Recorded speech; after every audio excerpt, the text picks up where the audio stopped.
Hi hello welcome back to my channel. యూట్యూబ్లో ఈ మధ్య బెట్టింగ్ యాప్స్ గురించి నా అన్వేషణ అన్న చెప్తున్నారు కదా, వాళ్ళు చేస్తున్నారు వీళ్ళు చేస్తున్నారని. నాకు ఎట్లా అంటే అన్న ఎవరికి భయపడరు అండ్ కొంచెం మంచిగానే చెప్తారు, నిజాలే మాట్లాడతారు అని చెప్పి నాకు ఉండేది. నేను కూడా అన్న ఫాలోవర్ని అనమాట. సో నేను ఈ వీడియో ఎందుకు చేస్తున్నానంటే, ఇప్పుడు అనుకోవచ్చు చిన్న యూట్యూబరు ఫేమస్ అయిపోవడానికి చేస్తున్నారు అట్లానేం కాదు. మొన్న రీసెంట్గా ఒక వీడియో రిలీజ్ చేశారు అన్న. ఏంటిది, ఇది నాగార్జున గారి గురించి. బిగ్ బాస్లో వాళ్ళందరూ మాత్రమే ఎక్కువ బెట్టింగ్ యాప్స్ ప్రమోట్ చేస్తున్నారు, మిగతా వాళ్ళందరూ తక్కువ, చూసుకోండి నాగార్జున గారు అని చెప్పి నాగార్జున గారిని ఆయన్ని అన్నట్టు చేశారనమాట. నాకు అక్కడ ఆ వీడియో చూసిన తర్వాత అర్థమైన విషయం ఏంటంటే, ఇప్పుడు ఫేమస్ అయిన వాళ్ళందరినీ మనం ఒక షోకి పిలిచాం, బిగ్ బాస్ షోకి పిలిచినప్పుడు వాళ్ళు ఆ ఇంట్లో ఆ సరౌండింగ్స్లో ఉన్నంత వరకే వాళ్ళ రెస్పాన్సిబిలిటీ కదా. అక్కడ వాళ్ళు తింటున్నారా ఉంటున్నారా, వాళ్ళకి హెల్త్ బాగుందా బాగాలేదా ఏంటి అనేది ఆ 4 గోడల మధ్య ఆ ఇంట్లో ఉన్నంత వరకే బిగ్ బాస్ వాళ్ళు చూసుకుంటారు. వన్స్ ఒకసారి నువ్వు బయటికి వెళ్ళిపోయిన తర్వాత ఇంకా నువ్వేం చేస్తావు ఏంటి అనేది ఇంకా వాళ్ళకి సంబంధం లేని విషయం కదా.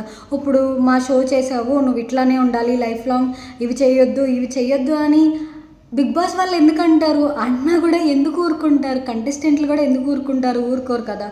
ఒక షో వరకు మనం ఎలా ఉన్నాం ఏంటి అనేది ఆ షో వరకు మాత్రమే చూసుకోవాలి. షో అయిపోయిన తర్వాత ఎవరి పర్సనల్ లైఫ్ వాళ్ళది కదా. సో నాగార్జున గారికి కూడా ఏం సంబంధం ఉండదు కదా అని చెప్పి అనిపించింది అనమాట. వాళ్ళకి ఏం సంబంధం ఉండదు కదా, మరి నాగార్జున గారిని ఎందుకు అంటున్నారు ఈ అన్నయ్య అని చెప్పి అనిపించింది. అంటే షో అయిందే, ఆయనే కనిపిస్తారు కదా మరి హోస్ట్గా, ఇంకా అందుకే ఇట్లా బిగ్ బాస్ని. కానీ బిగ్ బాస్ వాళ్ళందరూ యాప్స్ ప్రమోట్ చేశారు నిజమే, కాకపోతే నాగార్జున గారికి సంబంధం లేని విషయం కదా.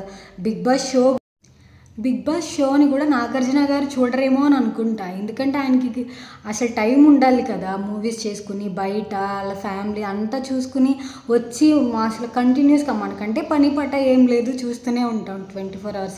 వాళ్ళకంటే పని ఉంటుంది కదా. సో ఆయన వచ్చినప్పుడు మైక్ పెట్టుకుని వెనకాల ఇన్స్ట్రక్షన్స్ ఇస్తూ ఉంటారు. సో దాన్ని బట్టి ఆయన ఏం మాట్లాడాలి ఏంటి అని చెప్పి చూస్తారు, అంతేగాని ఆయన ఏం చూడరు కదా. నాకు తెలిసి కనీసం కొంతమంది పేర్లు కూడా ఆయనకి అసలు ఎవరి పేర్లు కూడా ఆయనకి తెలియదు. ఏదో వచ్చారు చెప్తారు, వాళ్ళు చెప్తారు పలానా అని ఈయన చెప్తారు, అంతే కదా.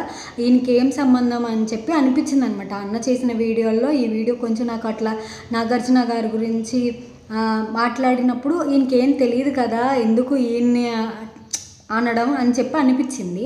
అంతకుమించి ఏం లేదు. ఒకవేళ నేను మాట్లాడింది తప్పైతే సారీ. ఈ వీడియో నచ్చితే కనుక లైక్ చేయండి, షేర్ చేయండి, సబ్స్క్రైబ్ చేసుకోండి. మరిన్ని ఇలాంటి వీడియోల కోసం నా ఛానల్ని సబ్స్క్రైబ్ చేసుకోండి. Thank you for watching.